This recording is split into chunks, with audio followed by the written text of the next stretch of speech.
पौंडरक नाम का एक राजा है,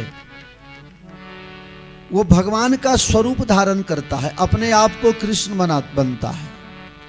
भगवान उद्धव जी को साथ में लेकर के गए और राजा पौंडरक का उद्धार किया। एक बार नारद जी भगवान के गृहस्थी को देखने गए। जिसके घर में एक पत्नी है उसको श्वास लेने का फुर्सत नहीं होता है, और ये 16,108 पत्नी में खुश कैसे रहते हैं और सबको खुश रखते कैसे हैं। नारद जी जब देखने गए तो देखा जब भगवान घर से निकलते हैं तो सभी महलों में से निकलते हैं, और जब बाहर निकलते हैं तो एक हो जाते हैं, और जब बाहर से आते हैं तो सभी घरों में जाते हैं तो भगवान का इतना स्वरूप बन जाता है। नारद जी बड़े आश्चर्यचकित हो गए। भगवान ने कहा, नारद जी यहाँ क्या करने आए हो? हैं? दूसरे के घर में चोरी चोरी छुपना देखना अच्छी बात होती है क्या? नारद जी ने कहा, प्रभु मैं आपकी गृहस्थी देखना चाहता था कि भगवान की 16,108 पत्नी भगवान किसके साथ रहते हैं। बोले देख लिए? बोले हाँ देख लिए। पता चला? बोले नहीं पता नहीं चला।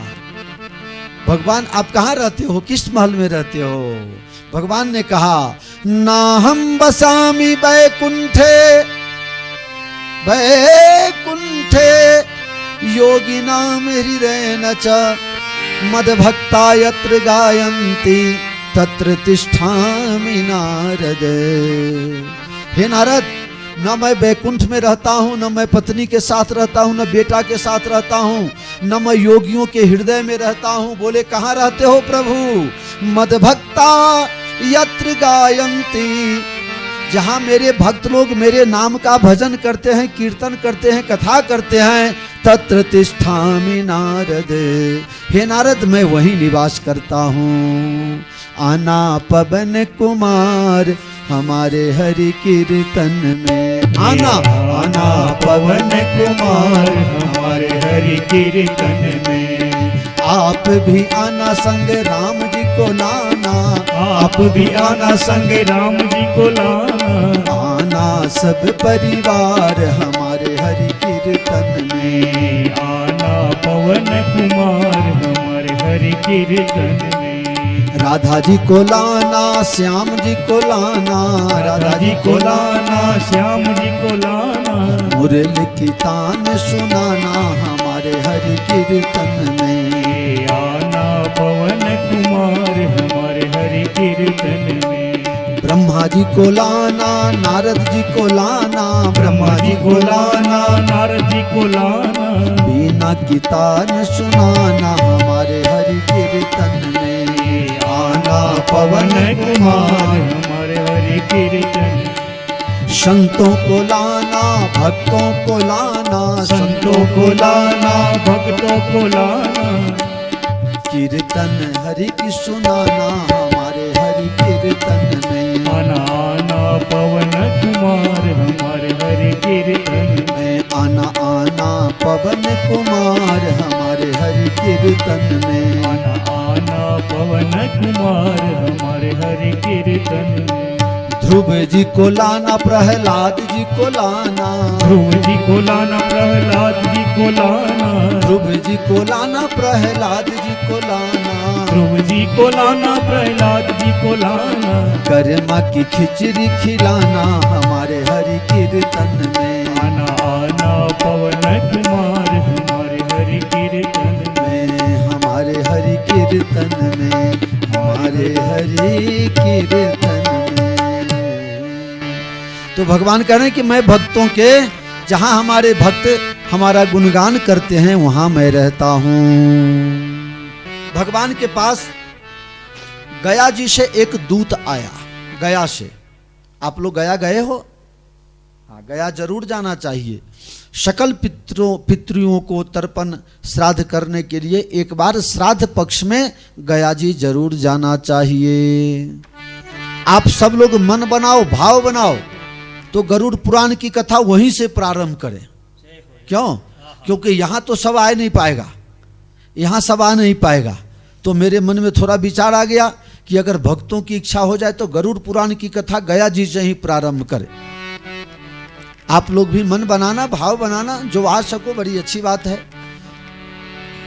तो गया जी से एक दूत आया और भगवान से कह दिया, प्रभु 20,000 राजाओं को जरासंध ने पकड़ के जेल में बंद कर रखा है और सबको एक साथ बलि देना चाहता है और इंद्र बनना चाहता है। भगवान ने सोचा उसकी इतनी बड़ी सेना है, जीत तो हो नहीं सकती, तो क्या करें। इतने में हस्तिनापुर से इंद्रप्रस्थ से आ गया है दूत। उसी समय पांडव लोग राजसूय यज्ञ करने वाले थे। भगवान ने कहा आप सब चिंता मत करो, सब कुछ हो जाएगा। भगवान गए राजसूय यज्ञ के लिए। युधिष्ठिर जी से पूछा, इतना बड़ा यज्ञ कर रहे हो, ये राजसूय यज्ञ वही कर सकता है जिसने सभी राजाओं को जीत लिया है। तुमने जरासंध को जीत लिया है क्या? युधिष्ठिर ने कहा एक वही बाकी है। कहा आप चिंता मत करो, उसकी व्यवस्था मैं करता हूं। भीम और अर्जुन को लेकर के भगवान गया जी गए, ब्राह्मण बन गए तीनों। जाकर के बड़ी प्रशंसा की, तुम ऐसे, तुम्हारे बाप ऐसे थे, तुम्हारे दादा ऐसे थे, तुम साधु संतों की बड़ी सेवा करते हो, ब्राह्मणों की इज्जत करते हो। जरासंध ने कहा पहले तो नहीं करता था, लेकिन जब ब्राह्मणों ने अनुष्ठान किया और आपने द्वारकाधीश का नाम सुना है? भगवान ने कहा सुना तो है। भगवान खुद नहीं कह रहे हैं कि मैं ही हूं, हाँ सुना है। बोले मैंने उसको ऐसा मार मारा, रन छोड़ करके भाग गया। भगवान को आ गई हंसी कि मैंने 17 बार मारा, वो भूल गया, और एक बार में भागा वो याद रख लिया है, बार बार बोल रहा है। भगवान को आई हंसी, और भगवान की हंसी ऐसी, बस जो हंसे तो तुरंत पहचान में आ गए कि ये कन्हैया है। ए ब्राह्मण, तुमको कहीं देखा है? भगवान ने कहा हाँ देखे होंगे, आप ब्राह्मणों की बहुत सेवा करते हैं, कभी ब्राह्मण के साथ मैं भी आ गया होऊंगा, लेकिन तुम्हारी हंसी तो जानी पहचानी लगती है। भगवान ने कहा ये सब छोड़ो, बात बनाना, हम लोग कुछ लेने के लिए आए हैं। ब्राह्मण है, सुने हैं बहुत दान देते हो तुम ब्राह्मणों को। कहा जो इच्छा है सो मांग लो, हम आज तक किसी को निराश नहीं किए। कहा जो चाहिए वो दे दोगे? बोले हाँ दे देंगे। तो एक काम करो, हाथ में जल लो और संकल्प करो कि आप जो मांगेंगे हम देंगे। हाथ में जल लिया, जरासंध ने संकल्प किया। भगवान ने कहा कि हम तीनों में से एक को चुनाव कर लो, लड़ाई करनी है तुम्हारे साथ, कुश्ती खेलना है। अच्छा तुम हो कौन? ब्राह्मण होगा तो दक्षिणा मांग सकता है, लेकिन लड़ाई मांग नहीं सकता। ब्राह्मणों का काम होता है सर्वे अपि सुखना संतु सर्वे संतु निरामया सर्वे भद्रान पश्यतु मां कश्चित् बाग भवेत। वो किसी की अशांति का कारण बन नहीं सकता। और आप कह रहे हो लड़ाई, आप हो कौन? असली बात बताओ। भगवान ने कहा तुमने संकल्प कर ही लिया तो अब झूठ बोलने में क्या फायदा है। इनको देख लो, ये अर्जुन है, मुझे तो तुम पहचान ही गए हो, और ये भीमसेन है। अब बोलो तुम तीन में किससे लड़ना चाहते हो? बोला तुम तो युद्ध भूमि से भाग गए हो। भगवान अर्जुन को करे देखो, हम एक बार गए, ये बार बार बोल रहा है। अर्जुन के बाण की उसको पता ही था। कहा ये भीम जरा मूर्ख है, इसी से लड़ लेंगे, इसको तो अच्छा खाना खिलाएंगे, जीत लेंगे। भीम को पास किया, भीम भी अपना बाह चढ़ाने लगे, मुझ पर ताव देने लगे। दूसरे दिन सुबह में लड़ाई शुरू हुई, शाम तक कुश्ती हुआ। भीम ने कहा द्वारकाधीश मैं रातों रात यहाँ से भागना चाहता हूँ। बोले क्यों? बोले वो तो ऐसा मार मारता है कि होश नहीं है आज तो। भगवान ने कहा पास तो तुम ही को किया था, हम दोनों को तो नापास कर दिया था, पास तुम ही हुए थे, अब लड़ना तो पड़ेगा। भगवान ने युक्ति सिखाई कि इसको इस तरह से मारना है। तो इस तरह जरासंध को दोनों पांव पकड़ के बीच से चीर दिया और दोनों भाग अलग अलग दिशा में उल्टा फेंक दिया। जरासंध की मृत्यु हो गई और भगवान ने उसके बेटा को राजा बना दिया और वहां से कुछ दंड वसूल करके भगवान आए। अब यहां प्रश्न हुआ कि पहली पूजा किसकी हो? सहदेव जी ने कहा भगवान श्री कृष्ण की पूजा होनी चाहिए। और शिशुपाल ने भगवान को 100 गाली, उसको 99 गाली तो रोज देने की आदत थी, आज भगवान को गाली देने में उसने सीमा भूल गया। 99, 100, 101 जब भी पार किया, भगवान ने सुदर्शन चक्र को बुलाया और शिशुपाल का काम तमाम कर दिया। फिर यज्ञ पूर्ण हुई। यज्ञ पूर्णता के बाद जब ये युद्ध उसका मकान देखने के लिए चल निकले, उसी समय द्रौपदी के मुंह से निकल गया अंधे का अंधा। फिर लड़ाई हुई, फिर महाभारत हुई। हमें शिक्षा ये मिलती है कि हमें बोलने में थोड़ा ध्यान रखना चाहिए। तो कह रहे हैं महाभारत की लड़ाई हुई पांडव लोग राजा हुए और भगवान अपनी लीला समाप्त करके धाम में चले गए। परीक्षित, तुम्हारा जन्म हुआ, राज्य मिला, महात्मा को का गले में तुमने सांप डाल दिया, तुम्हें सांप मिला और फिर तुम्हें कथा सुनाने के लिए मैं आ गया। वो पहला दिन की कथा आज लास्ट दिन से जोड़ दिया। बोलो कृष्ण कन्हैया लाल की जय। अब आपको संक्षेप में एक ऐसी कथा सुनाता हूं। आज तक जितनी भी भागवत हुई हर कथा में संक्षेप हुआ होगा, कोई न कोई कथा छूट जाती है, लेकिन इस कथा को कोई छोड़ नहीं सकता। आज तक किसी भी हजारों लाखों करोड़ों भागवत की कथा हुई, लेकिन सुदामा चरित्र की कथा कोई भूल नहीं सकता। ये भगवान के बड़े प्रिय पात्र हैं, बड़े भजनानंदी हैं, तपस्वी हैं, ओजस्वी हैं, मनस्वी हैं, तप पुंज हैं। सुदामा जी की कथा, भगवान आप सब जानते ही हैं, भगवान पढ़ने के लिए उज्जैन गए थे, संदीपनी आश्रम में, वहीं सुदामा जी से मित्रता हो गई। भगवान ने कहा था कभी आना हमारे पास, लेकिन सुदामा जी कभी गए नहीं। सुदामा जी की भी शादी हो गई थी। पत्नी बार बार कहती है कि तुम्हारे मित्र द्वारकाधीश एक दिन जाओ तो सही, अपनी गरीबी सुनाओ तो सही। सुदामा जी ने कहा गरीबी अपने कर्म का दोष है, किसी के पास जाना, गरीबों का इज्जत कोई करता नहीं है भला। अगर गरीब लोग किसी बड़े के घर में चले जाएं तो लोग अपमान करते हैं, देखो कुछ लेने के लिए आ गया, मिलने जाए तो भी। मेरे एक परिचय वाले मुझे बेटा जैसा मानते हैं,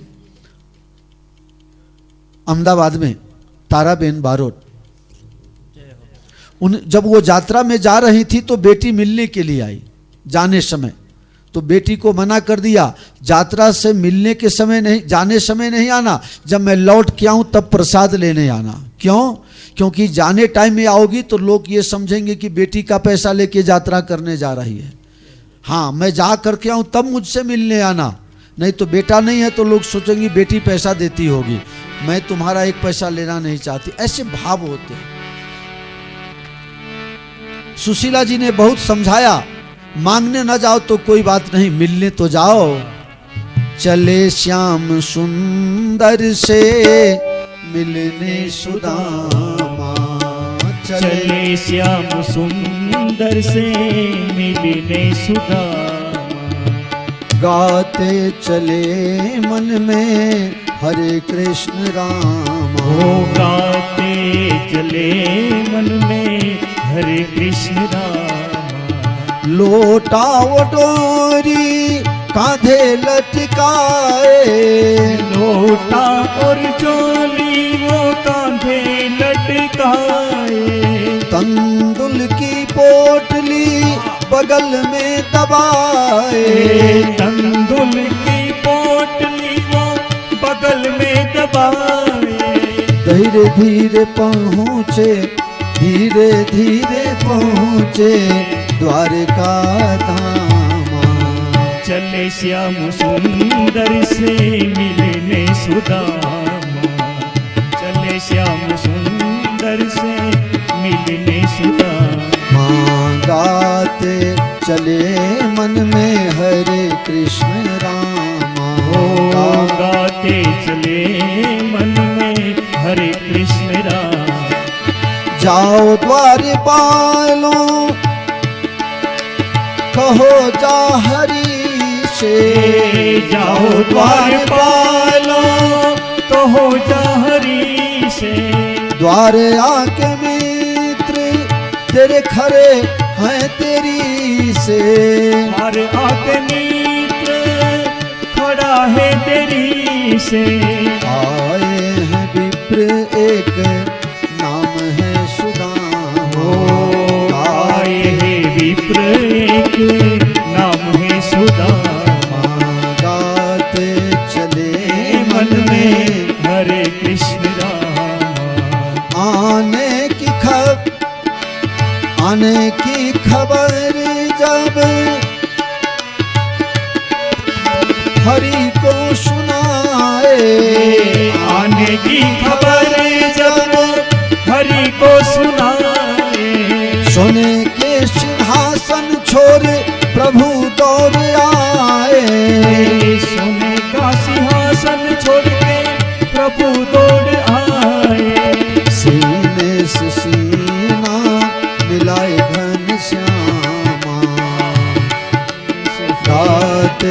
चले मन में हरे कृष्ण रामा चले श्याम सुंदर से मिलने सुदामा गाते चले मन में हरे कृष्ण रामा।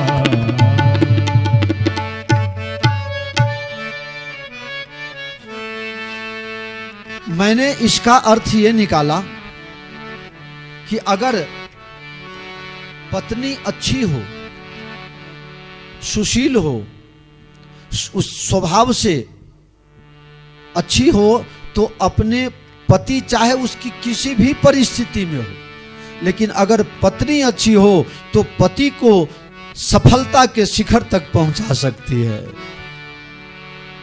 आज पत्नी ने प्रेरणा किया, आप मांगने मत जाओ, आप मित्र से मिलने जाओ। द्वारकाधीश से सब मिलने आते हैं, आप कहते हो भगवान मेरे मित्र हैं। अरे भगवान जब मित्र हैं तो भगवान से सब मिल सकता है, तो मित्र क्यों नहीं मिल सकता है, जाओ।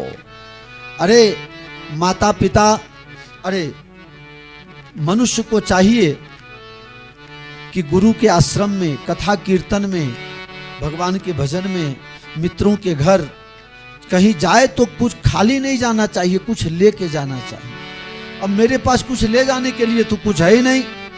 सुशीला कह रही है आपको कोई चिंता करने की जरूरत नहीं है, मैं ला के देती हूं। सुशीला बड़ा होशियार है, विचार की अगर एक ही जगह से कुछ ला के दे दूं तो पता नहीं चलेगा, इसलिए 4 घर जा करके 5 मुट्ठी चावल लाई और 4-5 कपड़े के टुकड़े को सी करके और उस कपड़े के टुकड़े में चावल को बांधा। द्वारकाधीश को कहना नहीं पड़ेगा कि कितने धनवान हैं।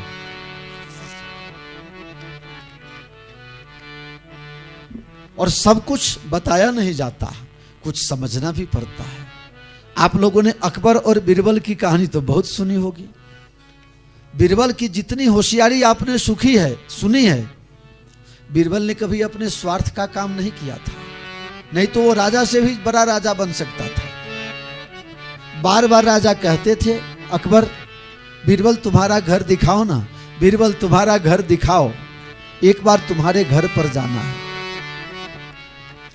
बीरबल कहा महाराज समय आएगा तो घर बता दूंगा, अभी आपको टाइम कहाँ है, बहुत काम है। महाराज एक बार मेरे घर ले चलूंगा, लेकिन ले नहीं जाते थे। एक बार राजा रथ में बैठ करके पूरे शहर में घूमने के लिए निकले, उसी रास्ते में बीरबल की झोपड़ी पड़ती थी। राजा के बगल में बैठे हैं बीरबल, और बीरबल ने कहा महाराज वो देखिए वो मेरा घर है, वो मेरा घर है। बीरबल ने देखा ऐसी फटी टूटी फूटी झोपड़ी तेरी। बोले महाराज सूखे घास के घर में रहने में बड़ा मजा आता है, अरे बरसात में कितना पानी गिरता होगा, कितनी परेशानी हो, तुम हमारे महामंत्री और हमारे महामंत्री का घर है ऐसा। बीरबल ने उसी समय अपने सेवकों को ऑर्डर कर दिया सबसे पहले बीरबल का घर अच्छा बनाया जाए। ऐसे ईमानदार कर्मचारी अभी भी हैं।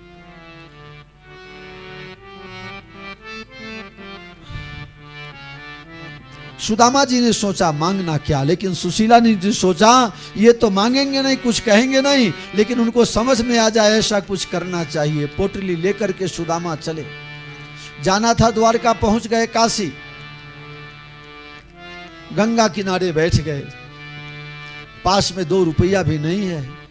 सोचे अब पार तो जा नहीं सकते, कैसे पार जाएंगे, चलो यहीं सो जाते हैं, घर जाएंगे तो घर वाली बोलेगी इससे बढ़िया यहीं पड़े रहे, भजन ही तो करना है। भगवान ने सोचा मेरे दर्शन के लिए कोई आ रहा हो, वो भी भटक जाए तो कैसे चलेगा। भगवान बन गए नापिक, अरे है कोई पार जाने वाला, है कोई पार जाने वाला। सुदामा जी ने कहा मैं हूं, चलिए आपको पार कर देता हूं पंडित जी। सुदामा ने कहा देखो मैं पंडित हूं, गरीब हूं, लेकिन मैं ईमानदार हूं। सुबह सुबह का समय तुमको भी बोहनी भी नहीं हुआ होगा, मैं 1 रुपया देना नहीं है, और फिर मैं बैठ के जाऊं तो तुमको अपशगुन हो जाएगा। अरे महाराज आओ बैठ जाओ।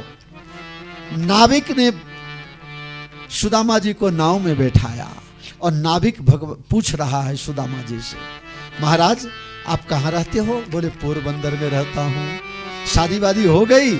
बोले इच्छा तो नहीं थी, लेकिन माता पिता के दबाव में करनी पड़ी। अच्छा बाल बच्चे होंगे? बोले हाँ वो भी हैं। महाराज तो तुम्हारी ये दशा, पढ़ाई लिखाई नहीं की है क्या? बोले हाँ पढ़ाई लिखाई तो की है। बोले कहाँ पढ़े? बोले मैं पढ़ाई किया उज्जैन में। अच्छा संदीपनी जी के आश्रम में पढ़े? सुदामा जी ने कहा तुम्हें कैसे पता? बोले वो तो बहुत बड़े मास्टर थे। अब वो खुद दोनों साथ में पढ़े थे ऐसा थोड़े बताते, अभी तो नाविक बने हुए हैं। तो जब वहां आप पढ़े होंगे साथ में तो आपने द्वारिकाधीश कृष्ण का नाम तो सुना होगा। सुदामा जी ने कहा हम दोनों लंगोटिया भाईबंद, दोनों दोस्त एक साथ पढ़े थे, वो आज द्वारिका के राजा बन गए।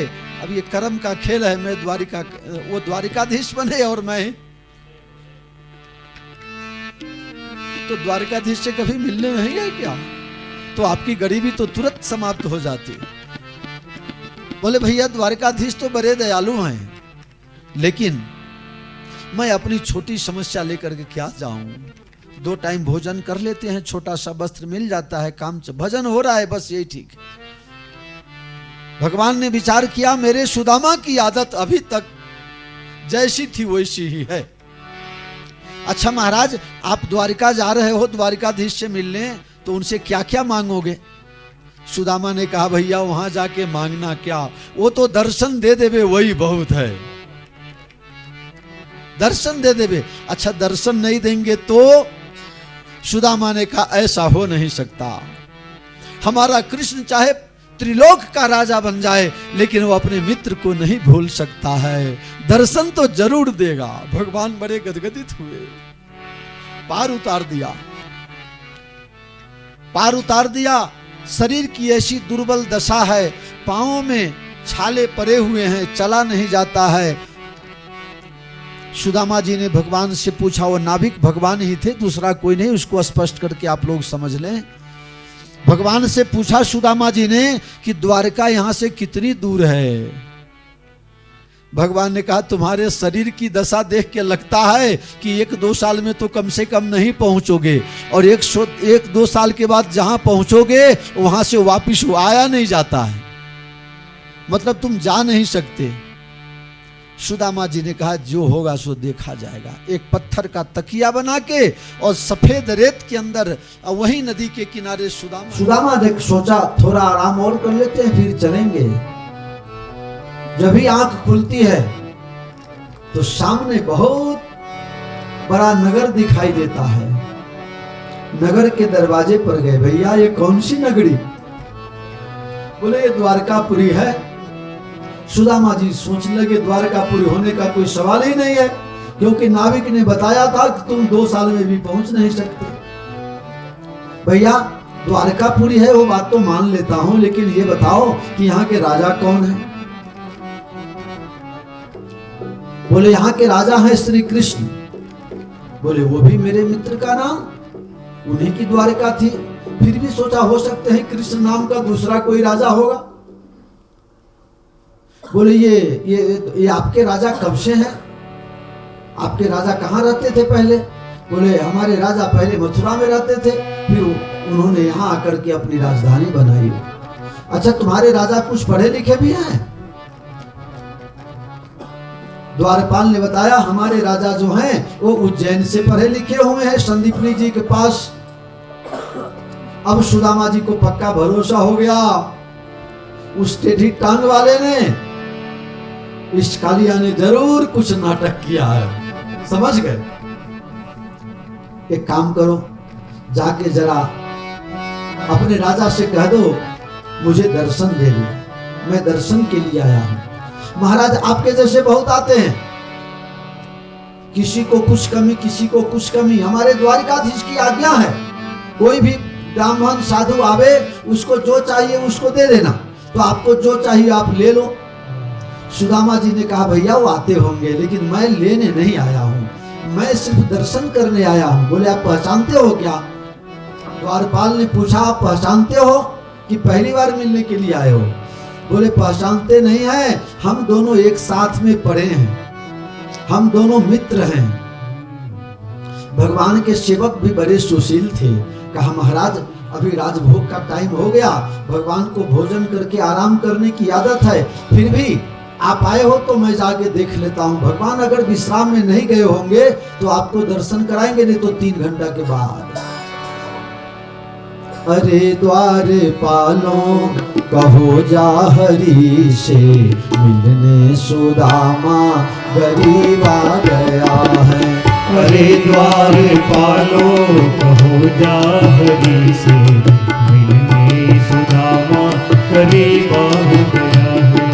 अरे द्वार पालो कहो जा हरि से, मिलने सुदामा गरीब आ गया है।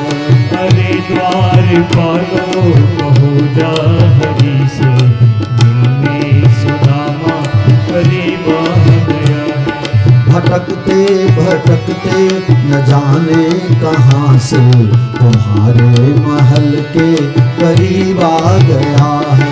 भटकते भटकते न जाने कहाँ से, तुम्हारे महल के करीब आ गया। न सर पे है पगड़ी न तन पे है जामा, बता दो कन्हैया से नाम है सुदामा। न सर पे है पगड़ी न तन पे है जामा, बता दो कन्हैया से नाम है सुदामा। एक बार मोहन से जाकर के कह दो, एक बार मोहन से जाकर के कह दो कि मिलने सुदामा करीब आ गया है। कि मिलने सुदामा करीब आ गया है। मिलने सुदामा बदनसीब आ गया है। अरे द्वार पालो कन्हैया से कह दो कि मिलने सुदामा करीब आ गया। सुनते ही दौड़े चले आए मोहन, लगाया गले से सुदामा को मोहन। ओहो सुनते ही दौड़े चले आए मोहन, लगाया गले से सुदामा को मोहन। हुआ रुक्ष्मणी को बहुत ही अचंभा, हुआ रुक्ष्मणी को बहुत ही अचंभा। ये मेहमान कैसा अजीब आ गया है, मेहमान कैसा अजीब आ गया है। अरे द्वार पालो कन्हैया से कह दो कि मिलने सुदामा करीब आ गया। बराबर में अपने सुदामा को बैठाए, चरण आंसुओं से प्रभु ने धुलाए। बराबर में अपने सुदामा बिठाए, चरण आंसुओं से मेरे श्याम ने धुलाए। न घबराओ प्यारे, न घबराओ प्यारे, जरा तुम सुदामा खुशी का जमाना करीब आ गया है। न घबराओ प्यारे, जरा तुम सुदामा खुशी का जमाना करीब आ गया है। अरे द्वार पालो कहो जा हरि से, मिलने सुदामा करीब आ गया है। अरे द्वार पालो कहो जा हरि से, मिलने सुदामा करीब आ गया है। मिलने सुदामा करीब आ गया है। मिलने सुदामा।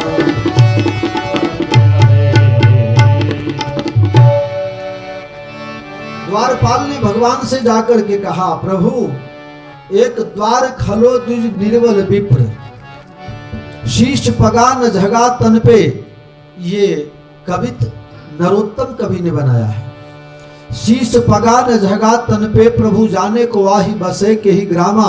धोती फटी सी लटी दुपटी, और उपाय उपासन की नहीं सामा। द्वार खरो दुज दुर्बल एक, रहो चकिशो वसुधा अभिरामा। पूछत दीन दयाल को नाम, बतावत अपनो नाम सुदामा।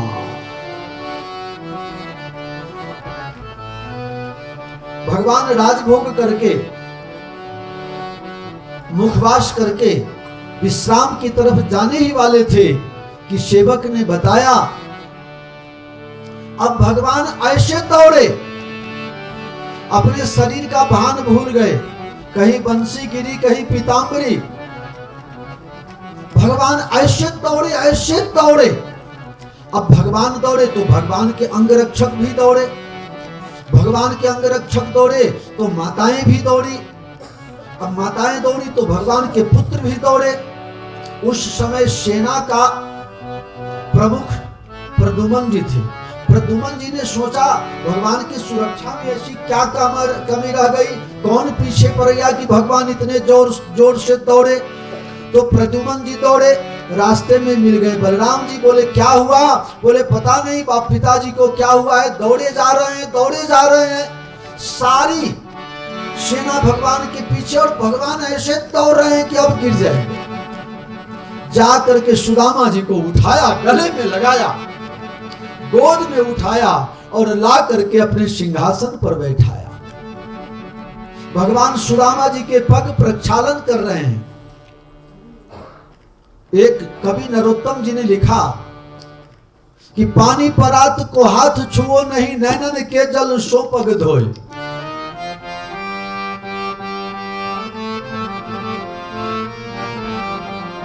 पानी परात को हाथ छुओ नहीं, नैनन को जल सो पग धोए। देखी सुदामा की दीन दशा, करुणा करके करुणा निधि रोए। भगवान व्याकुल हो गए, सुदामा अभी तक कहां थे। एक संत का भाव है, भागवत जी में लिखा हुआ नहीं है, एक संत का भाव है। जब भगवान पग प्रक्षालन कर रहे थे तो भगवान ने जब पांव में अपना हाथ से उनके पांव धोने लगे तो उनके पांव में इतने कांटे गड़ गए थे और सब टूट गया था और जो घाव बन गया था, भगवान ने गर्म पानी करवाया और उसमें सुदामा जी के पांव को धुलवाए ताकि वो थोड़ा मुलायम हो जाए तो कांटा निकाला जा सके। एक कवि का भाव है, भागवत जी में नहीं लिखा है।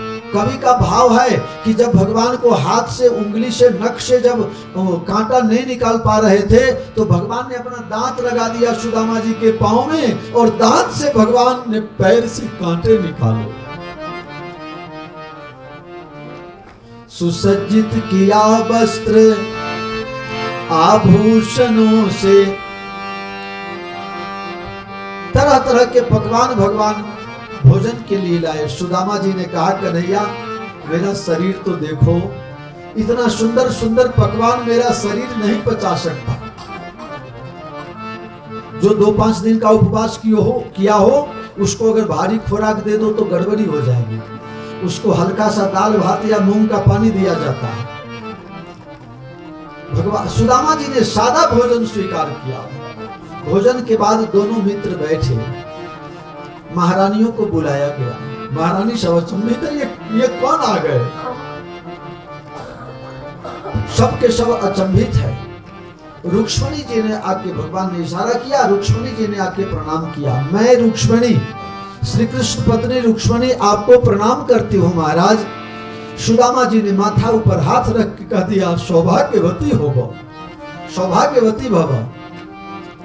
जामवंती आई, महाराज मैं जामवंत की दिक्री, जामवंती श्री कृष्ण प्रिया पत्नी, मैं आपको प्रणाम करती हूँ। सौभाग्यवती भव, अखंड सौभाग्यवती भव। सत्यभामा जी ने प्रणाम किया, नग्नजिति ने प्रणाम किया, मित्रविंदा ने प्रणाम किया, भद्रा ने प्रणाम किया, सत्या ने प्रणाम किया। सबके सब प्रणाम किए, 15-20 को आशीर्वाद दिए। इसके बाद सुदामा जी का हाथ उठना बंद हो गया। सुदामा जी ने दूसरा हाथ पहले हाथ को लगाया और फिर आशीर्वाद दिया, फिर आशीर्वाद दिया। 10-15 को और आशीर्वाद दिया। कन्हैया इधर आओ, नजदीक में आओ। भगवान नजदीक में गए, बोले और नजदीक आओ, और नजदीक आएंगे। भगवान ने कहा बोलो बोलो क्या बात है? बोले कान में कहूंगा। कान लगाया भगवान ने। सुदामा जी ने पूछा ये सब जो प्रणाम कर रही है ये सब तुम्हारी ही है? भगवान ने कहा हमारी है, पड़ोस वाली थोड़े लेके आया हूं, सब हमारी ही है।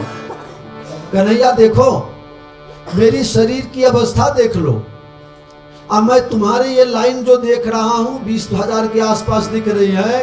अगर सबको आशीर्वाद दिया तो 3 महीना तो आशीर्वाद देने में लगेगा, और पता नहीं अंतिम वाली को आशीर्वाद देते समय मैं जिंदा रहूं या न रहूं। भगवान ने क्या चाहते हो, हमारे घर में झगड़ा लगाना चाहते हो? दो चार को भी आशीर्वाद क्यों दे दिया? वो बांध बागी तो लड़ाई करेगी। इतने अच्छे महात्मा आए और ये 5-10 को आशीर्वाद दिलाया और हमको आशीर्वाद नहीं दिलवाया, घर में झगड़ा हो जाएगा। आशीर्वाद तो सबको देना पड़ेगा। सुदामा जी ने कहा, कन्हैया एक काम करो ना, एक सुंदर रास्ता बताओ, तेरा भी कल्याण मेरा भी कल्याण। भगवान ने कहा, वो क्या? कोई भी शुभ कार्य हो, पति अगर कर रहा हो और पत्नी उसको छू देवे तो पत्नी खुद कार्य करती है, ऐसा उस शुभ कार्य का उसको पुण्य मिलता है। कन्हैया ने कहा, कहना क्या चाहते हो?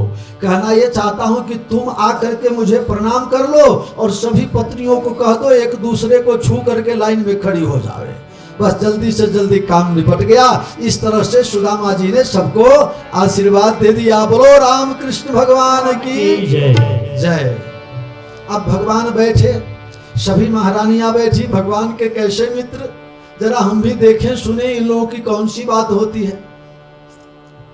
मित्र मित्र जब मिलते हैं तो एक दूसरे पूछते हैं धंधा क्या करते हो, और महिलाएं महिलाएं जब आपस में मिलेगी तो क्या बात करेगी पता है? तुम्हें अच्छा से रखता है ना, ननद अच्छी है ना, आइए समाचार, तू ननद अच्छी है ना, और बड़े निराशा के साथ बोलेगी सास है कि मर गई। बड़ी निराशा होती है। अगर सामने कह देवे हाँ अभी तो जिंदा है, अच्छा बीमार रहती है, जल्दी मरेगी कि देर से? बोले अभी तो 10-20 साल मरने वाली नहीं, अभी 2-4 कथा और करवाएगी तब मरेगी। क्यों बहू रानी? तो माताओं का पुराण एक अलग चलता है। सब सोच रहे हैं कि ये दोनों क्या बात करेंगे, और मित्र से मित्र की मुलाकात हो तो धंधा की बात तो होती है ना।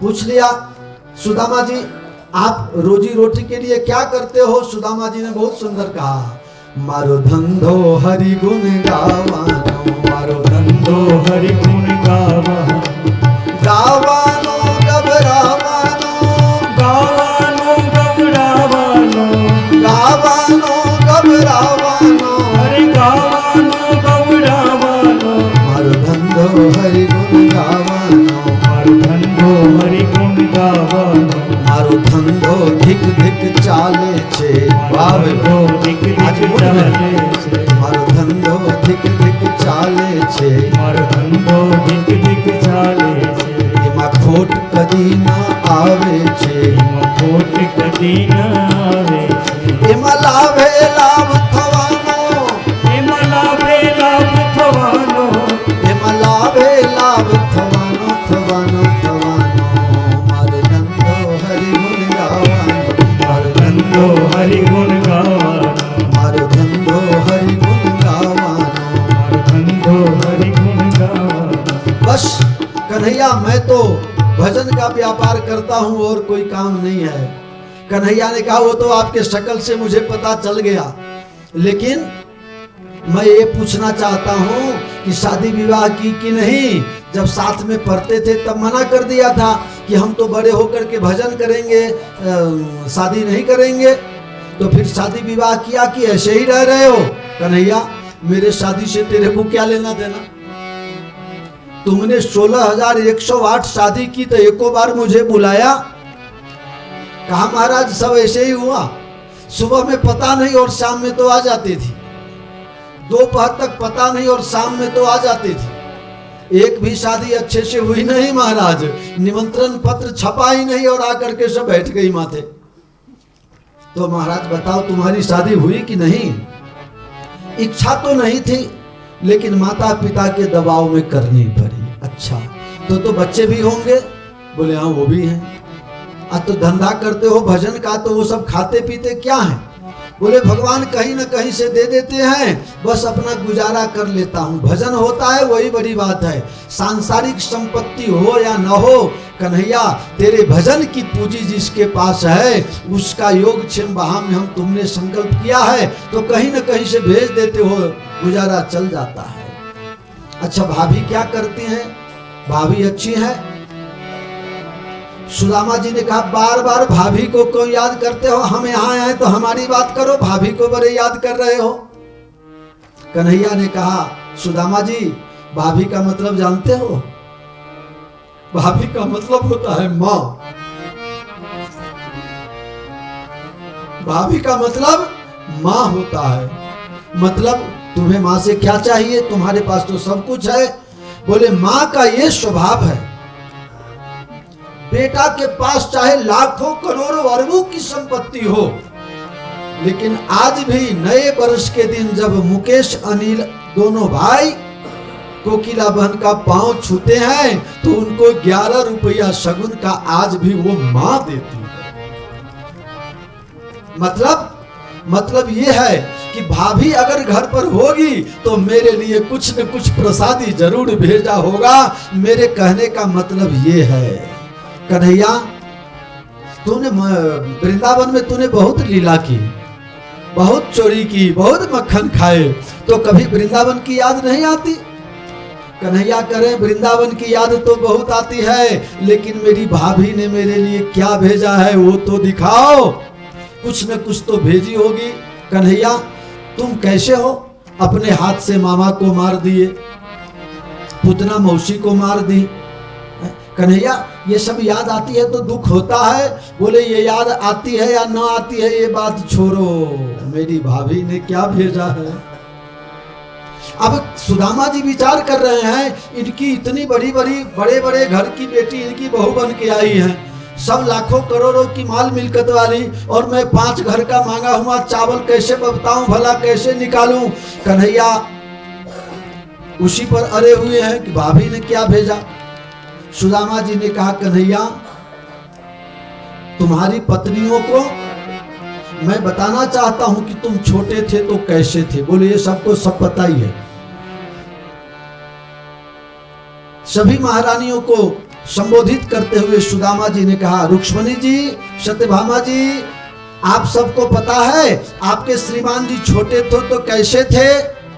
बोले इतने बड़े थे। कृष्ण ने कहा सब इतने बड़े ही होते हैं, कोई 3.5 फुट के पैदा नहीं होते हैं, सब 2.5 किलो के ही होते हैं, इन सबको सब पता है। अरे इतने बड़े चोर थे आपके कन्हैया कि एक घर में माखन चोरी करने गए और पकड़ा गए। वो गोपी ने इनको क्या दंड दिया पता है? उनके घर में एक माखन की मटकी वो किसी कारण से भूल गए और उसमें 500 चींटियां चढ़ गई, 500 से ज्यादा। तो कन्हैया को दंड दिया गया, इसमें से चींटी निकालोगे तो 2 चम्मच मक्खन मिलेगा। आपके श्रीमान जी 2 चम्मच मक्खन खाने के लिए 300 चींटियां निकाले मक्खन से। कन्हैया ने कहा वो इन लोगों को सब पता है, भाभी ने क्या भेजा है। सुदामा जी ने कहा अभी तक इसकी आदत नहीं गई है, जो पकड़ लेता है वो छोड़ता नहीं है। कन्हैया ने कहा जरा दाहिने हाथ का बगल आपका थोड़ा सूजा हुआ लगता है। भगवान ने हाथ पकड़ा और जोर से जब ही खींचा तो बगल से चावल की पोटली नीचे गिर गई। भगवान ने पकड़ा और भाभी की प्रसादी समझ के फटाफट एक मुट्ठी खा लिया, यक्ष श्री का वरदान दे दिया। दूसरा मुट्ठी खाए और द्वारका से भी अधिक संपत्ति दे दी। तीसरा मुट्ठी खाने वाले थे रुक्ष्मणी जी को, लक्ष्मी जी को पता चल गया कि अब तो कुछ भी अपने लिए नहीं बचेगा। हाथ पकड़ लिया, महाराज चावल कच्चा है, चावल कच्चा खाने से पेट में दुखता है महाराज। सुदामा जी ने कहा हाँ कन्हैया, कच्चा चावल खाओगे तो पेट में दुखेगा। भगवान ने कहा ठीक है, आप लोग कहते हो तो मान जाता हूं। रहे कछुक दिन सुदामा द्वारका, कुछ दिन तक द्वारका में सुदामा जी रहे। फिर कहा कन्हैया अब मैं जाना चाहता हूं अपने सुदामापुरी। भगवान ने कहा 2-4 दिन रह जाओगे तो क्या होगा, वहां भी तो कुछ करते नहीं हो, तो यही भगवान का भजन करो। सुदामा ने कहा कन्हैया मैं रहने का तो महीनों रह सकता हूं, न तुम्हें तकलीफ न मुझे तकलीफ, लेकिन दुनिया वाले क्या कहेंगे। घर में खाने का ठिकाना नहीं था तो अपने मित्र के यहाँ गया तो जाने का नाम ही नहीं ले रहा था। मैं तो बस वहीं जाऊंगा और भजन तुम्हारा वहीं करूंगा। भगवान ने कहा तो फिर जाइए। जैसे आए वैसे के वैसे अब लोग विचार कर रहे हैं, एक पीताम्बरी ओढ़ाई थी, वो भी जाने टाइम में ले लिया। लेकिन सुदामा जी को न हर्ष हुआ न विषाद हुआ। रुक्ष्मणी जी ने पूछा, कन्हैया मैं नहीं समझता था कि तुम इतने कठोर हो। बोले क्या? एक पीताम्बरी गरीब ब्राह्मण को, वो भी तुम्हारे परम मित्र, एक ओढ़ाया वो भी वापस ले लिया। आप लोगों को ये अच्छा लगा? भगवान ने एक पीताम्बरी ओढ़ाई थी, वो भी वापस ले लिया। क्या ये अच्छा किया भगवान ने? न एक धोती दिया, न एक झब्बा दिया। जो दिया स्वागत में वो भी वापस ले लिया। कभी ज्ञान प्रभु जी देते, कभी बुद्धि ही हर लेते, कभी रखकर मूढ़ अजान अंतरपट सीधा करते हैं, राम नित्य कृपा करते। कभी ओझल हाथ प्रभु के, कभी बोझल हाथ प्रभु के निर्दोष विधान देखो सब क्या क्या करते हैं, राम नित्य कृपा करते हैं। सुदामा तो समझ रहे हैं कि भगवान की जो इच्छा होती है वो सब अच्छे के लिए होती है, उन्हें दुख नहीं लगा। लेकिन रुक्ष्मणी जी को दुख लगा। रुक्ष्मणी जी ने जब कहा, तब भगवान कह रहे हैं कि देखिए ये चादर मैंने इसलिए ले लिया कि ये वो तप के भंडार साधु, उनका ये प्रसादी रूप जब तक अपने घर में रहेगा तब तक अपने घर में किसी चीज की कमी नहीं रहेगी, इसलिए प्रसाद रूप में ले लिया। तो महाराज कुछ तो देना चाहिए। बोले मुझे जो देना था वो मैंने दे दिया, लेकिन अभी अगर कुछ देता तो रास्ते में जितने लोग मिलते सब यही कहते, द्वारकाधीश के पास लेने गया था, मेरी मित्र की बेइज्जती हो, ऐसा मैं कैसे कर सकता हूं? मुझे जो देना था दे दिया। अब सुदामा जी गए 6 महीना में, तो आए भी होंगे 6 महीना में। सुदामा जी आए अपने गांव के आगे, घर के आगे, तो देखा बड़ा बड़ा बिल्डिंग बन गया था। सुदामा जी ने देखा अब तो सिक्योरिटी गार्ड वाले आ गए हैं। वहां पास में जाकर के सिक्योरिटी वाले से पूछा, भैया ये गांव कौन सा है? बोले ये सुदामापुरी। बोले सुदामा में मेरा पुरी बन जावे, ऐसी तो कोई संभावना ही नहीं थी। होगा कोई सुदामा नाम का सेठ, भागे वहां से कहीं मुझे मार न देवे। सुदामा जी चलते चलते पूछा कि यहाँ के सेठ का नाम क्या है? बोले सुदामा जी। बोले वो तो मैं सेठ वैसा तो हो ही नहीं सकता। सुदामा जी ने कहा तुम्हारे सेठ की शादी हो गई है क्या? बोले शादी हो गई, बच्चे भी हो गए। तो बोले सेठ जी से मुलाकात करवा दोगे? बोले मुलाकात नहीं हो सकती अभी। बोले क्यों? बोले वो तो अभी द्वारका गए हैं। सुदामा जी ने कहा वो तो मैं द्वारका गया था और यहाँ इतना बड़ा महल बन जाए, ये संभव ही नहीं है। अच्छा एक बात बताओ, तुम्हारे सेठ जी की जो सेठानी है वो कहाँ है? बोले अंदर। तो कहा मुझे दर्शन होगा? बोले हाँ होगा। बड़ी दयालु है, सबसे साधु ब्राह्मण की तो बहुत सेवा करती है, तो जरा उनसे निवेदन कर दो, सिर्फ मैं 2 मिनट के लिए मिलना चाहता हूँ, मुझे कुछ चाहिए नहीं, फिर मैं तुरंत भाग जाऊंगा। सुदामा जी दरवाजे खड़े हैं और सिक्योरिटी वाले ने जाकर के सुशीला जी से बात की कि द्वार खड़े दुज दुर्बल, एक सुदामा नाम के ब्राह्मण आपका दर्शन करना चाहते हैं। समझ गई सुशीला, जब संपत्ति बढ़ जाता है तो 2-4 आगे पीछे चलने वाले बढ़ जाते हैं। अभी तक जो बुलाता नहीं था, अब तो लाइन लगी है, 5-10 आगे, 5-10 दाएं, 5-10 बाएं, 5-10 पीछे। कोई साड़ी संभाल रहा है, कोई तिलक संभाल रहा है, कोई बाल बांध रहा है, कोई कुछ कर रहा है, अनेक प्रकार से सेवा में सब लगी हुई हैं। और सुशीला जी ने 16 श्रृंगार किया, थी 65 की लेकिन दिखने लगी 25 की। और जब खाना पीना अच्छा हो जाता है तो शरीर भी भारी हो जाता है। अब थोड़ी फूल गई, पहले 45 किलो की थी और अभी 85 किलो की हो गई। और सुदामा जी बेचारे दरवाजे पर खड़े हैं और सुशीला जी, सब बन ठन आई श्याम प्यारी रे, सब बन ठन आई, सब बन ठन आई, सब बन। खूब सुंदर 16 श्रृंगार सज के 65 की उम्र और लग रही है 25 की। इतना सोना चांदी हीरा मोती का सब अनेक प्रकार से श्रृंगार से भरपूर होके और हाथ में सोने की थाली हीरा मोती से आरती सजा करके सुदामा जी के पास जब आने लगी, और जब ही सुदामा जी ने देखा भागे वहां से कि ये तो कोई महारानी है, हमें मरवा ही देगी। भागे सुदामा जी। सुशीला ने आवाज लगाया, स्वामी स्वामी, अरे ये तो मेरी वाली ही है। सुदामा जी ने लौट कर देखा, तुम इतनी फूल गई। बोले सब द्वारिकाधीश की कृपा। ये किसने बनवाई? बोले द्वारिकाधीश। बड़े द्वारिकाधीश देने वाले आ गए, हमें तो एक धोती भी नहीं बदलवाया और तुम्हें इतना बड़ा दे दिए। कहा तुम गए थे दर्शन करने तो दर्शन हो गया, मुझे इच्छा थी संपत्ति की, सो द्वारिकाधीश ने दे दिया। सुदामा जी ने कहा सोना की रोटी बनाओ, चांदी की चटनी बनाओ, हीरा के चम्मच से खाओ, मैं तो अपने भगवान के भजन में ही मस्त रहूंगा। हम तो जाते अपने गांव में अपने राम राम राम, हम तो जाते अपने गांव अपने राम राम राम। अब तो राम राम राम, अब तो राम राम राम, हम तो जाते अपने राम राम। मुझे ये संपत्ति नहीं चाहिए, संपत्ति में भजन छूट जाता है, मैं तो जंगल में जाकर के भजन करूंगा। सुशीला ने कहा जब तुम ही चले जाओगे तो तुम्हारे बिना हमारा जीवन क्या जीवन है। बच्चे यहाँ आनंद करे, चलो अपने दोनों भजन करेंगे। आज जब ही दोनों निकले तो सामने टेढ़ी टांग वाला, मुख पर मुरली बजाने वाला सामने खड़ा मिला। कन्हैया तुम यहाँ क्या कर रहे हो? बोले तुम दोनों कहाँ जा रहे हो?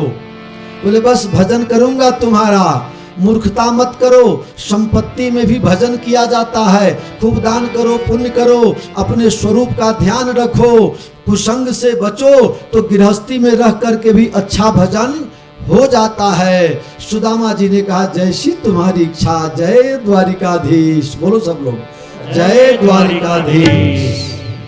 द्वारिकाधीश की जय हो, जय हो, द्वारिकाधीश की जय हो। आज भगवान की उम्र 101 साल हो गई। सूर्य कुंड में सूर्य ग्रहण के समय बहुत बड़ा मेला लगा, सभी तरह से लोग आए हुए हैं। वृंदावन से भी सब आए हैं, नंद बाबा आए हैं, जशोदा मैया आई है, राधा जी आई हैं, गोपियां आई। 50 बरस बीत गए भगवान को ब्रज छोड़े, लेकिन आज भी वृंदावन वाले भगवान को भूले नहीं। वसुदेव जी आए हैं, देवकी आए हैं, मथुरा वृंदावन सब के सब लोग आए हुए, सब अपने अपने कुटिया में बैठे हैं। किसी ने कह दिया जशोदा जी से, मैया कन्हैया भी आए।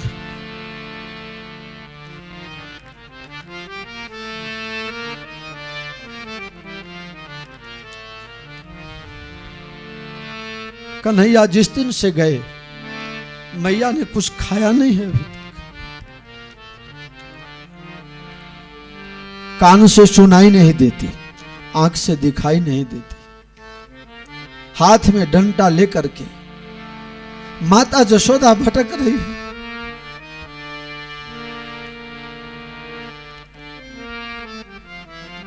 कन्हैया कन्हैया। कन्हैया ने आवाज सुनी, ये शब्द में जो मिठास है वो मेरे मां के अलावा और किसी का हो नहीं। कन्हैया दौड़ पड़े, मां के पांव पड़े हैं। आज वर्षों के बाद दोनों की मुलाकात हुई।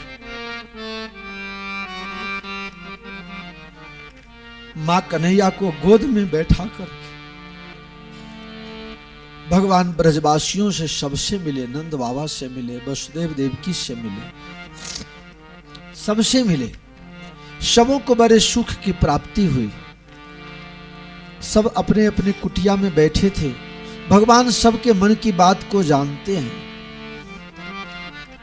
श्री कृष्ण की सभी पत्नियों की इच्छा है कि भगवान एक दिन एक क्षण भी ऐसा नहीं हुआ होगा कि राधा जी को भूले।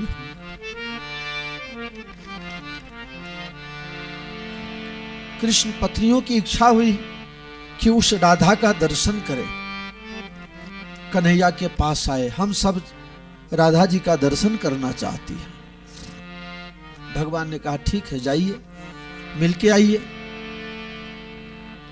कृष्ण पत्नियों ने भगवान से पूछा कि राधा जी से मिलने जा रहे हैं तो उनके लिए कुछ लेके जाना चाहिए, खाली हाथ नहीं जाना चाहिए। तो प्रभु आपको पता होगा राधा जी को क्या अच्छी लगती है।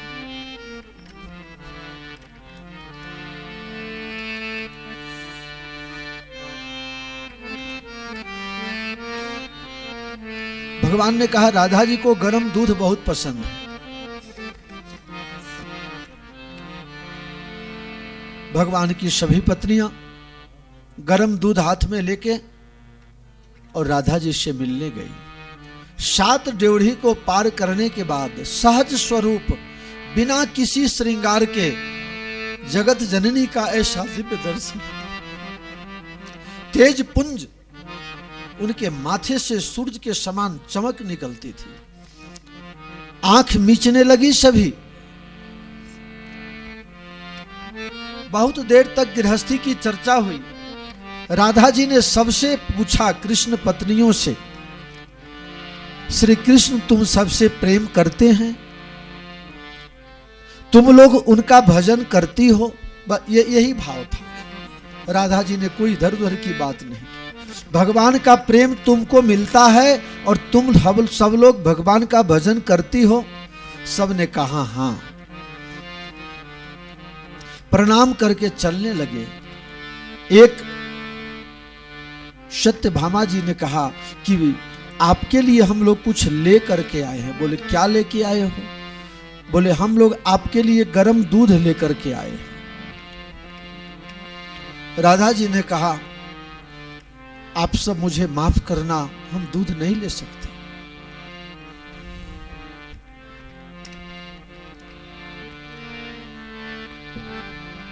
ऐसा वर्णन और कहीं नहीं हो सकता। किसी ग्रंथ में, किसी अवतार में ऐसे प्रेम का वर्णन नहीं। राधा जी ने कहा हम दूध नहीं ले सकते। जिस दिन से वृंदावन छोड़ के कन्हैया गया, उस दिन से कोई भी गोप ग्वाल वृंदावन के किसी स्त्री पुरुष ने दूध का सेवन नहीं किया। हम सब लोगों ने दूध पीना बंद कर दिया। और बाद में ऐसी परिस्थिति हुई है कि अब गाय ने वहां दूध देना भी बंद कर दिया है।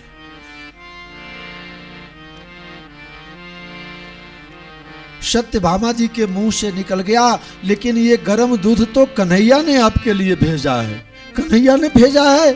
हाथ से झपट के ले करके और गरम गरम दूध एक ही श्वास में राधा जी पी गई।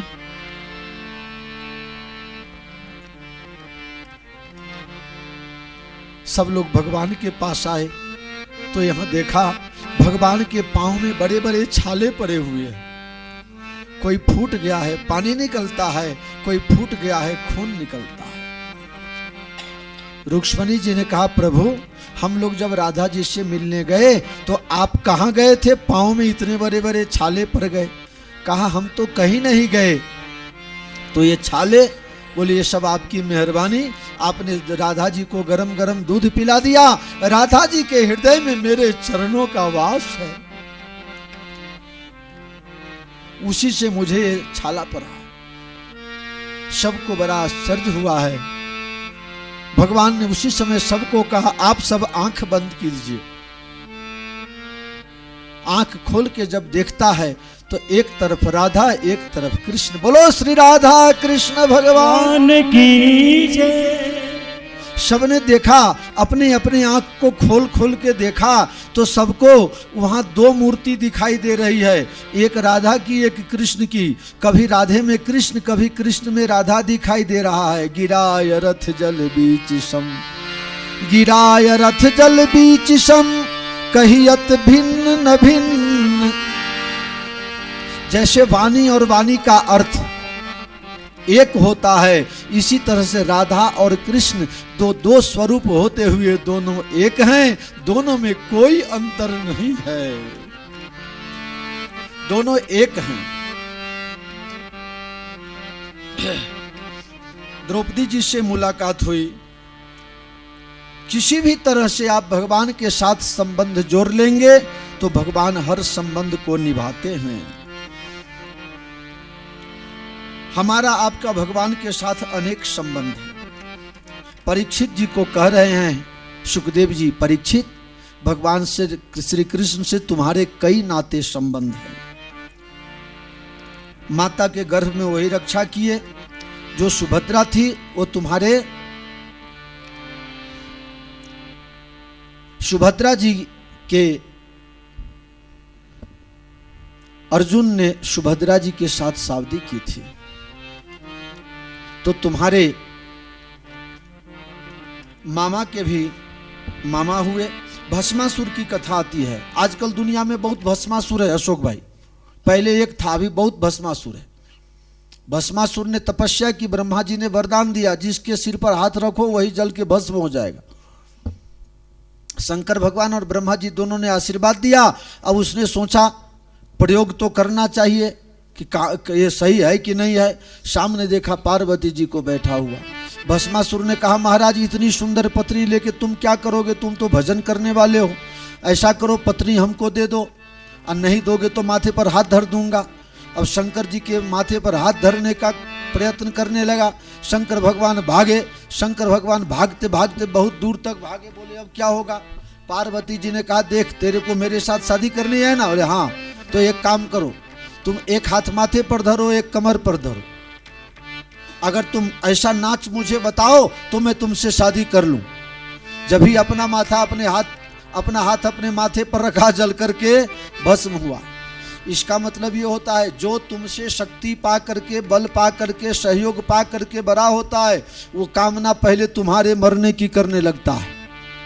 तो ऐसे भस्मासुर की संख्या आज बहुत बढ़ गई है। भगवान ब्रह्मा, विष्णु और महेश तीनों में बड़े कौन हैं? भृगु जी इसकी परीक्षा करने गए। ब्रह्मा मारने के लिए दौड़े, शंकर भगवान मारने के लिए दौड़े। भृगु जी ने भगवान के चरण में अपने पग से प्रहार किया। भगवान ने कहा, अरे महात्मा, आपके पांव में चोट लग गए होंगे। साबित कर दिया कि सात्विक देव भगवान विष्णु हैं।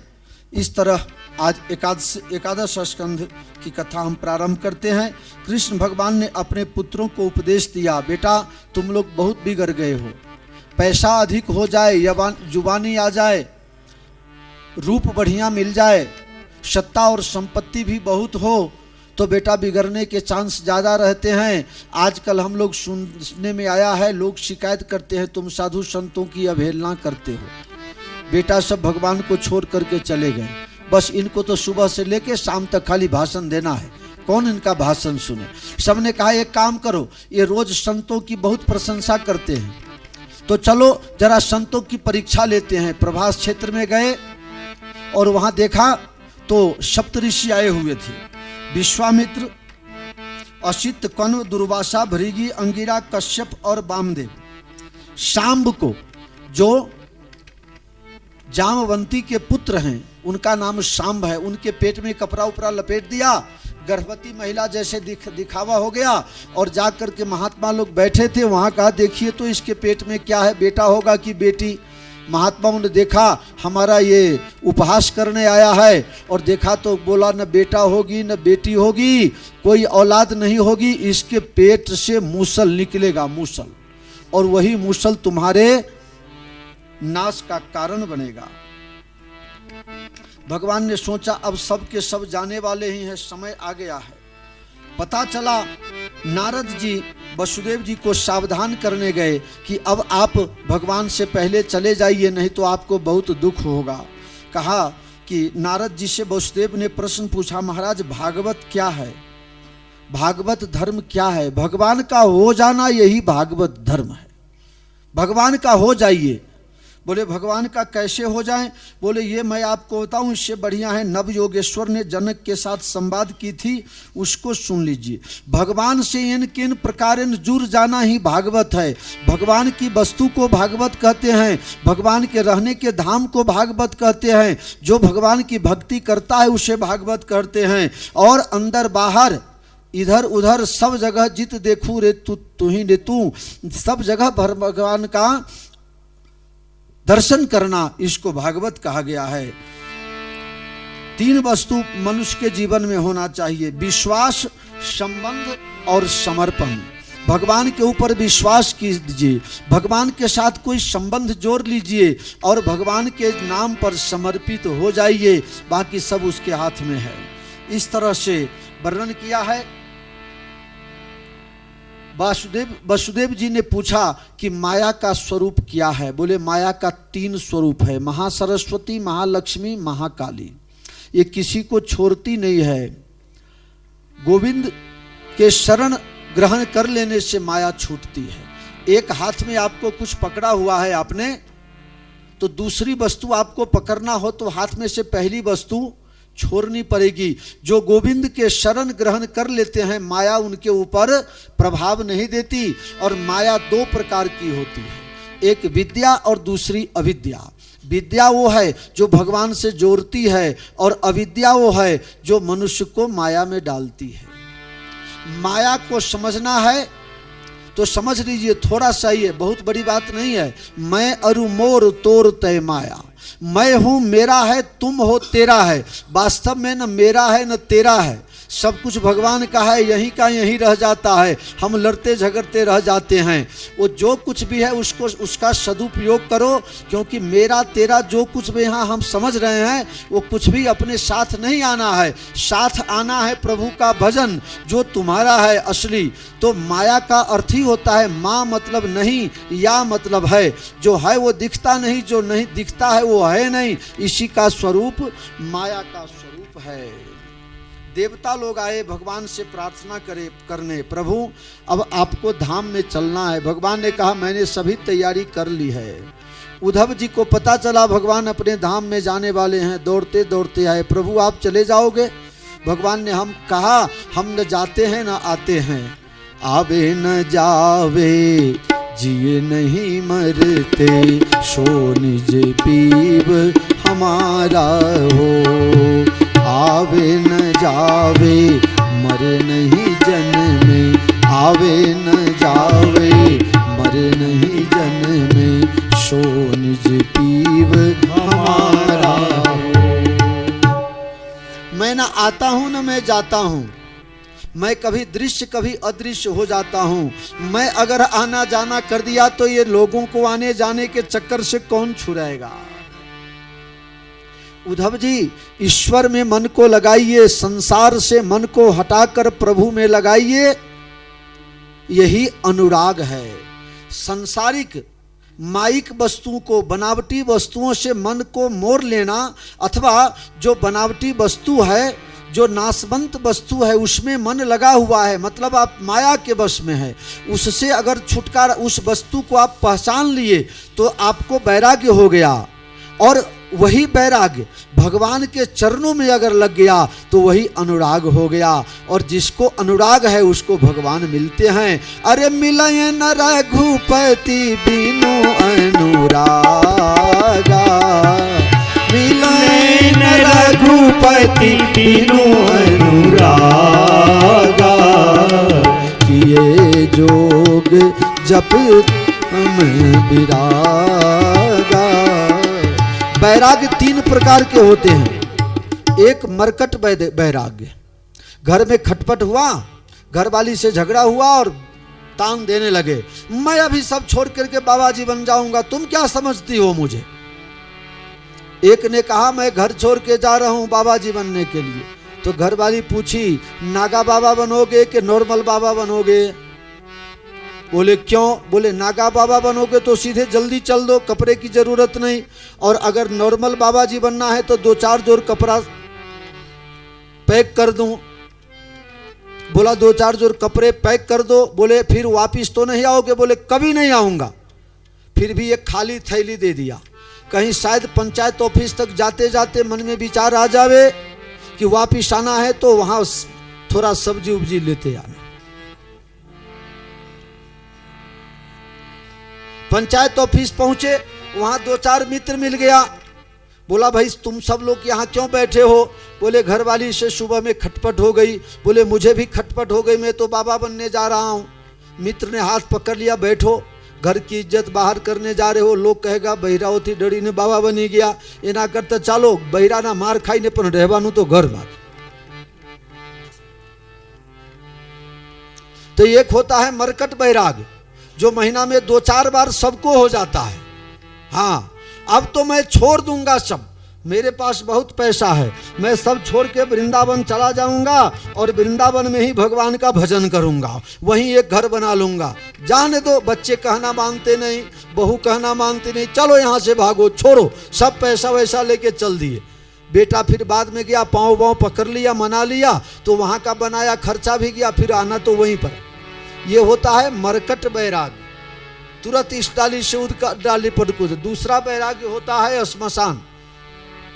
जब लोग मुर्दे को जलाने श्मशान में जाते हैं, बैठे बैठे बीड़ी पीते पीते बात करते रहते, साला मर गया क्या ले गया, हम भी मर जाएंगे, कुछ नहीं ले जाएंगे, आज से अपने सब कुछ बंद कर देंगे। घर पर आया, 2 बार कुल्ला किया, थोड़ा दांत से मिर्चाई दबाया और सबको हंसते खोलते देख करके सोचा अभी तो बेटी की शादी बाकी है, साला अभी बैराग्य ले लेंगे तो लोग क्या कहेगा, बेटी की शादी कराया बिना बाबा बन गया, वो तो साला मरने वाला मर गया, मैं क्यों मरूं। फिर वो बैराग्य खत्म हो जाता है। और एक सच्चा बैराग्य होता है। सच्चा बैराग्य जो होता है उसको भगवान में अनुराग हो जाता है, उसे भगवान के बिना और कुछ अच्छा नहीं लगता है। जैसे माता मीराबाई को संसार से बैराग्य हो गया तो सब कुछ छोड़ करके फिर कभी वापस नहीं लौटी। फिर सन्यासियों के धर्म का वर्णन आया है, यदु और दत्तात्रेय में संवाद आया। दत्तात्रेय और यदु में संवाद आया। दत्तात्रेय ने कहा देखिए इस दुनिया में कहीं कोई कमी नहीं है, कमी है तो हमारे आपके देखने में, बुरा में भी अच्छा, अच्छा में भी बुरा, इस दुनिया में बुरा कुछ नहीं है, सब में से कुछ न कुछ सीखना चाहिए। मैंने अलग अलग जगह से बहुत कुछ सीखा, मेरे 24 गुरु हो गए। 24 बोले 24 गुरु, बोले कौन कौन आपके गुरु हुए, मैं संक्षेप में आपको बता दूं। सबसे पहला गुरु पृथ्वी को बनाया, सहनशीलता सीखा। दूसरा गुरु वायु को बनाया, गुप्त भाव से सेवा करना, सेवा का कहीं दिखावा नहीं होना चाहिए। वायु आपके नाक के पास आता है, दिखता नहीं है, और अगर 2-3 मिनट नहीं आवे तो फिर ऐसे जगह पर हम चले जाएंगे जहां से वापस नहीं आना होता। तीसरा आकाश विशाल, मन को विशाल रखो, संकुचित मत रखो। जल, जल से शीतलता, पानी चाहे तुम गर्म भी पियोगे तो भी अंदर से तुम्हें प्यास बुझाने का ही काम पानी करता है, इसलिए हमेशा ठंडा रहो। ज़्यादा गर्मी लाने से बेटा मज़ा नहीं आता है, ठंडे बन के रहना पड़ेगा। 5वां नंबर अग्नि को, आपके पास अग्नि ज्ञान जैसा अग्नि होना चाहिए, जो उसमें पाप रूपी अज्ञान का नाश होना चाहिए। सारे अकर्म जल जाएं और सुकर्म का विकास हो। चंद्रमा से आत्म तत्व का ज्ञान हुआ, सूरज से समदृष्टि का वरदान, चाहे गंदगी हो चाहे अमृत हो, लेकिन सूरज भगवान सबको अपना प्रकाश बराबर देते हैं, तो समदृष्टि रखना चाहिए आदमी को। कबूतर से आकर्षण सीखा कि कहीं आकर्षण नहीं करना चाहिए। अजगर से सीखा भगवान के भरोसे रखो, भगवान सब काम करते हैं। सागर से गंभीरता सीखा, पतंगा से मोह से दूर रहना सीखा, भ्रमर से गुणग्राही सीखा, मधुमक्खी से संग्रह न करो ऐसी शिक्षा मिली। संग्रह करने के कारण ही तो मध उतारने वाले सबको मार डालते हैं। हिरण से सीखा कि गीत संगीत का ज्यादा उपयोग मत करो। मछली से सीखा कि जीभ को कंट्रोल में रखो। वैश्या से सीखा कि भगवान में निष्ठा रखो। सर्प से सीखा कि घर बनाओ नहीं, जिसका घर मिल जावे खाली उसी में रह लो, थोड़ा दिन तो रहना है, कहाँ ज़्यादा दिन रहना है। घर बनाने के चक्कर में भजन छूट जाएगा, जहाँ कहीं खाली जगह मिल ले अपना गुजारा कर लो। जय राम जी की। मछली कुरर पक्षी से त्याग सीखा, वेश्या से भगवत निष्ठा सीखी, बालक से भोलापन सीखा, कुमारी कन्या से अकेले में रहने का सीखा, हाथी से स्पर्श सुख से दूर रहने की शिक्षा मिली, चिंतन कीजिए, भृंगुकीट से सीखने का मिला, लोहार से सीखा कि ध्यान एकाग्र रखना। देखते हो आप लोग, लोहा को गर्म करके पकड़ के हाथ से पकड़ा और ऊपर से हथौड़ी चलाता है, अगर जरा भी हाथ इधर उधर हो जाए तो इसी तरह से जैसे लोहार लोहा में ध्यान लगाता है, ऐसे भगवान में ध्यान लगाना चाहिए। शरीर से सीखा कि संसार परिवर्तनशील है, किसी का भरोसा मत करना चाहिए। उद्धव जी बद्रीनाथ की ओर चले गए। यदुवंशियों को अंदरों अंदर लड़ाई हो गई। सभी शस्त्र अस्त्र जब समाप्त हो गए तब वही मूसल को जो घस के फेंक दिया था वही एक प्रकार का घास बन गया। उसी से लड़ते लड़ते सारे यदुवंशी भगवान के धाम में सिधार गए। आज भगवान पांव पर पांव चढ़ा करके पिंडारक में प्रभास क्षेत्र में आराम फरमा रहे थे। उसी टाइम एक बहेलिया आया और भगवान के पांव में बाण मारा। बाली का हिसाब पूरा हो गया, कर्म किसी को छोड़ता नहीं है। बहेलिया बहुत रोने लगा है। भगवान ने कहा चिंता मत करो, पिछले जन्म में पेड़ के ओट से मैंने तुम्हें बाण मारा था, तुम बाली थे। आज मैं राम में से कृष्ण बना, तुम बाली में से व्याध बने हो, हमारा तुम्हारा लेन देन अभी पूरा हो जाता है। अर्जुन दौड़ते दौड़ते आए, सारथी दौड़ते दौड़ते आया। भगवान ने कहा रोने से कोई फायदा नहीं है। बलराम जी आए। भगवान ने कृष्ण ने अपने पत्नियों को अर्जुन के हवाले कर दिया, इनको लेकर के आप चले जाइए, वृंदावन छोड़ के आइए, वहाँ इनकी हिफाजत होगी। आगे आए, भील बन के अर्जुन को लूट लिया। अर्जुन को पता चला कि मेरे पास जो कुछ भी था सब भगवान का दिया हुआ था। उद्धव जी बद्रिकाश्रम गए, रास्ते में विदुर जी से मुलाकात हो गई। इस तरह सारे यदुवंशियों का नाश हुआ। उसी समय बलराम जी महाराज पधारे हैं। भगवान ने कहा अब आपको जाने का समय हो गया।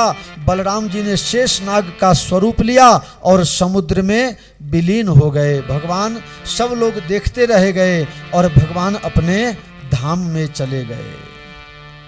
भगवान का स्वधाम हो गया।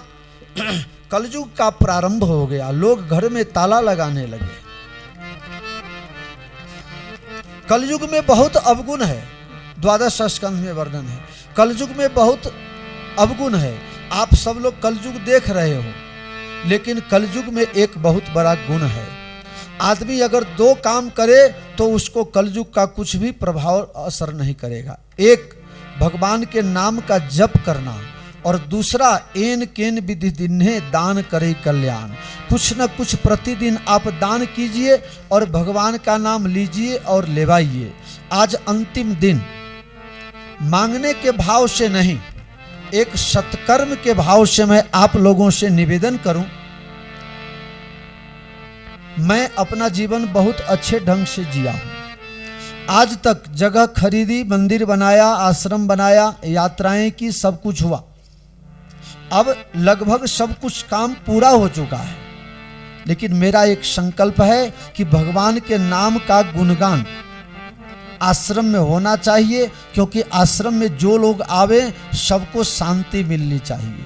भजन होगा आपके घर में तभी आपको भी शांति मिलेगी और आप अपनों को भी शांति दे पाएंगे। इसी उद्देश्य से मेरे आश्रम में प्रतिदिन सुंदरकांड का पाठ होता है।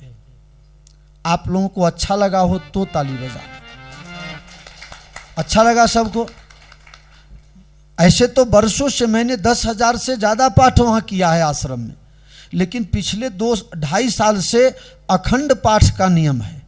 अखंड, प्रतिदिन सुबह 7:30 से 9 बजे तक पाठ होना ही होना है।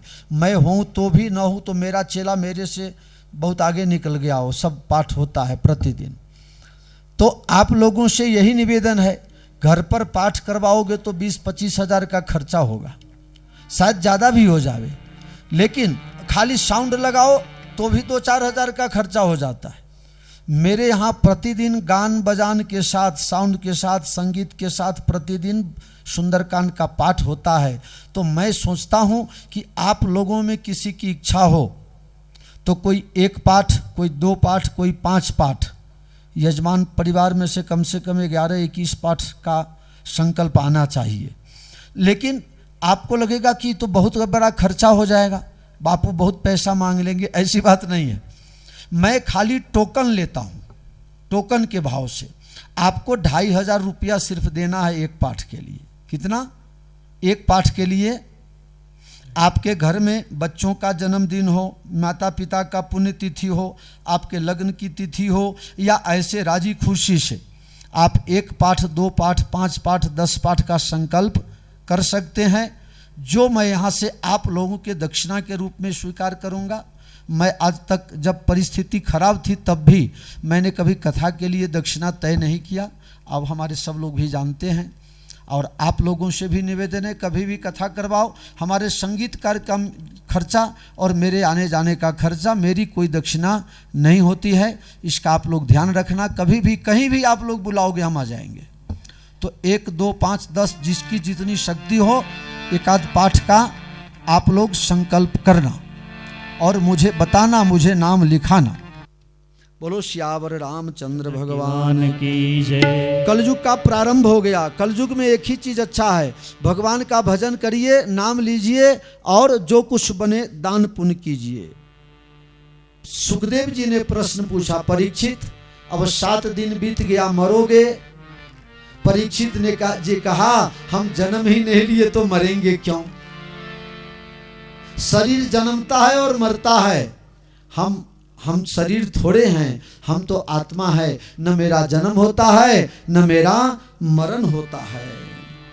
सुखदेव जी की पूजा हुई, तक्षक का आगमन हुआ, परीक्षित जी का मोक्ष हुआ, जन्मेजय ने सर्प यज्ञ किया, सांप ने मेरे पिताजी को काटा, सारे दुनिया के सभी सर्पों को मैं जला के राख कर दूंगा। वहां पर फिर असित्ति नाम के मुनि आए हैं, उन्होंने यज्ञ को रोका है, और इस तरह से भागवत जी की कथा यहाँ परिपूर्ण होती है। परीक्षित जी का मोक्ष हुआ। आप लोगों के पूर्वजों में जो कोई भी भगवान के धाम में गए हों, उन सब आप लोग कथा करके वो पुण्य उन्हें समर्पित, सुनने के बाद आपको कथा श्रवण का जो पुण्य है अपने पूर्वजों को समर्पित कीजिएगा। उन सब के आत्मा को का कल्याण हो, शांति हो, यही मैं भगवान से प्रार्थना करता हूँ। बोलो श्री भागवत भगवान की जय। भागवत जी की कृपा आप सब पर बनी रहे। इसी भाव से 3 बार हमारे साथ आपको बोलना है, मन वचन कर्म से। कोई भी प्रकार का भागवत के दरमियान हमारी आपकी कोई क्षति भूल हुई होगी तो भगवान माफ करेंगे। हरे नमः, हरे नमः, हरे नमः, हरे नमः, हरे नमः, हरे नमः। आप सबों के लिए खूब खूब शुभकामना। यजमान परिवार, आपने मुझे बहुत यश दिया। आपके अनुग्रह से, आपके भगवत कृपा के द्वारा मुझे इस कथा का लाभ बद्रीनाथ में मिला। आपके सब परिवार के लिए, कथा में पधारे हुए सभी मित्रों के लिए मैं प्रेम पूर्वक भगवान से प्रार्थना करता हूँ। सर्वे अपि सुखिनः सन्तु, सर्वे सन्तु निरामया, सर्वे भद्राणि पश्यन्तु, माँ कश्चित् दुःख भाग् भवेत्। ओम शांति शांति शांति। सबसे पहले यजमान परिवार यानी कि अशोक भाई और प्रकाश बहन व्यासपीठ की पूजा करके और तिलक करके और पूजा करके बाद में सबका फिर सम्मान करें। जय कान्हा कान्हा प्रभु नटवर नंदलाला, मीठी मीठी मोरली वाला, मीठी मीठी मोरली वाला, राधा जी का प्यारा प्रभु जय कान्हा कान्हा। कामणे गारा कान तुम्हें कामणे बहु की धान, तुम्हें कामण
जीना प्यारा प्रभु जय गाना तारा प्रभु जय गाना तारा प्रभु जय गाना तारा कर्पूर गौरम करुणावतारम संसार सारम भुजगेन्द्रहार सदा वसंतम हृदयारविंदे भवं भवानी शैलं नमामि मंगलम भगवान विष्णु मंगलम गरुड़ध्वज मंगलम पुंडरीकाक्ष मंगलाय सर्वे मंगल मंगल्ये शिवे सर्वार्थ साधिके शरण्ये त्र्यंबके गौरी नारायणी नमोस्तुते नारायणी नमोस्तुते। मन को सुधारो रे गुरुजी मारो आवेल मन को सुधारो गुरुजी मारो आवेल मन को सुधारो आवेल मन को सुधारो रे गुरुजी मारो आवेल मन को सुधारो रे गुरुजी मारो आवेल मन को सुधारो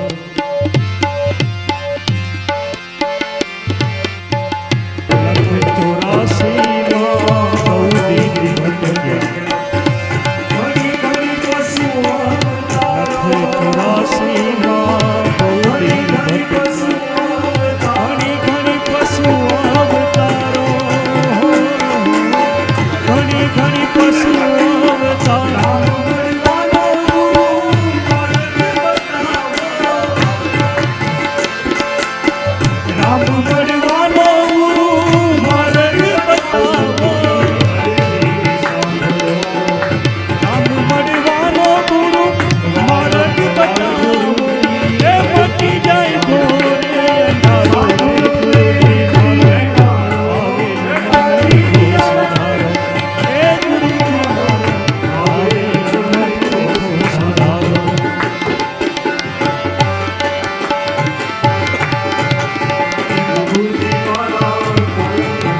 84 યાત્રા કરી ચૂક્યો આવડી નાની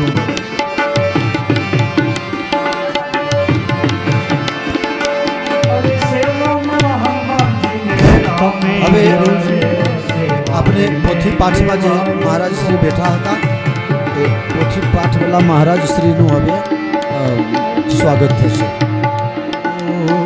તમે ગુરુજી મારા પરમ ઉપકારી અને યજમાનના ચાર જણ તમે ગુરુજી મારા પરમ ઉપકારી સિર પર પંજો તમારો તમે ગુરુજી મારા પરમ ઉપકારી તમે ગુરુજી મારા પરમ ઉપકારી સિર પર પંજો તમારો ના ભૂલ ગુરુજી તમારા ગુણને ભૂલ નહીં ગુરુજી તમારા ગુણને ભલે ફરુતી રહી હજારો ને ગુરુ સુધારો